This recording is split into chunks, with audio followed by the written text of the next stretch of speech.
British আমলে কলকাতা থেকে শুরু করে মোহামেডানের যে ঐতিহ্য, সেই ঐতিহ্যের ধারাবাহিকতায় আজকে এই জায়গায় এসে দাঁড়িয়েছে।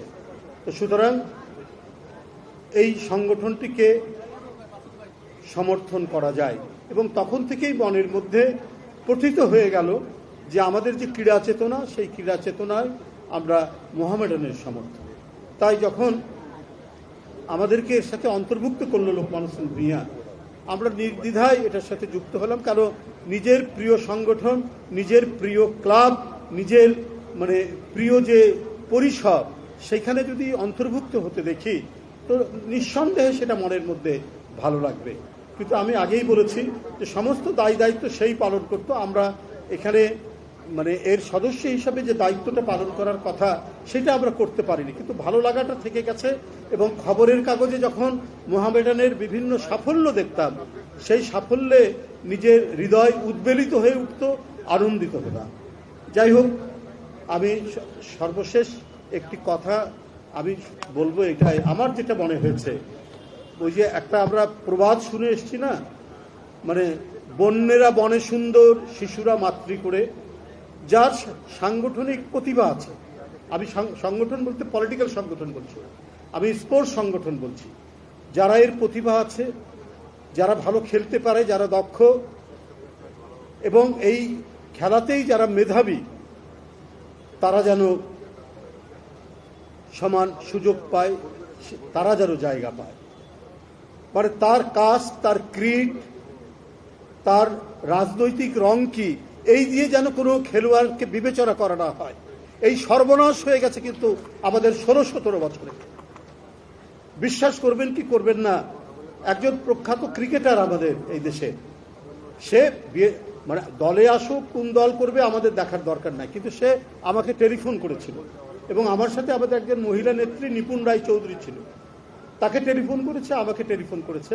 সে বলল যে ভাই, আমি তো স্পোর্টসম্যান, আমি তো ক্রিকেটার, আমি নির্বাচন করতে চাই বিএনপি থেকে।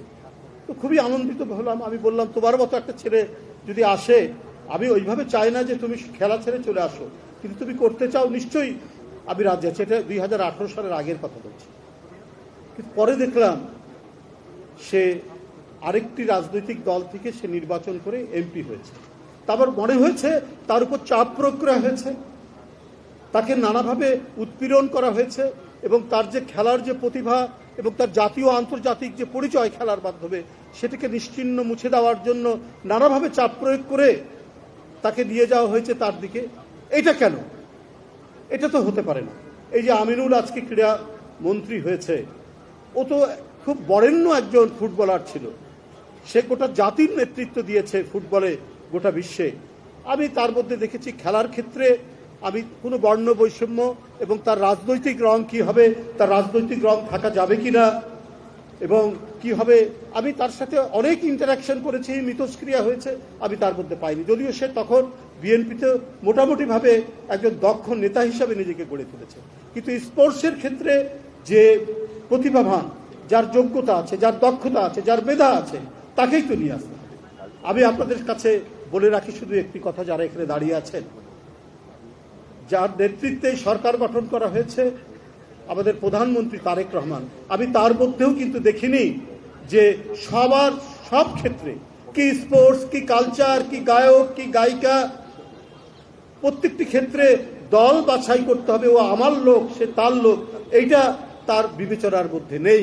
এবং আমি দৃঢ়তার সাথে বলতে চাই, একজন ক্রিকেটার, একজন ফুটবলার, একজন অ্যাথলেট, সে যদি এই জাতির সন্তান হয়ে থাকে, সে যদি তার মেধা এবং দক্ষতার পরিচয় দিয়ে সে যদি আন্তর্জাতিক মান হয়ে থাকে, তার রাজনৈতিক পরিচয়, তার পিতার পরিচয়, তার বাবার পরিচয় যাই থাকুক না কেন, সে মূল্যায়িত হবে, সে জায়গা পাবে, সে স্থান পাবে। তার কোনো রং বিভাজিত করতে পারবে না, কোনো রং দিয়ে তাকে সরাতে পারবে না তার নিজস্ব অবস্থান থেকে।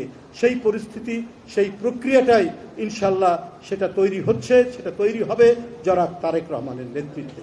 যাই হোক, আমি মনে করি যে মোহামেডানের যে ঐতিহ্য, মোহামেডানের যে কৃতিত্ব, মোহামেডান যেভাবে এদেশের মানুষের হৃদয়কে ছুঁয়ে গেছে, সেই মোহামেডান এখনো তার অস্তিত্ব ধরে রেখেছে, ভবিষ্যতে উত্তরোত্তর ক্রমবর্ধমানভাবে সে তার এই সুনামকে সে ধরে রাখতে পারবে।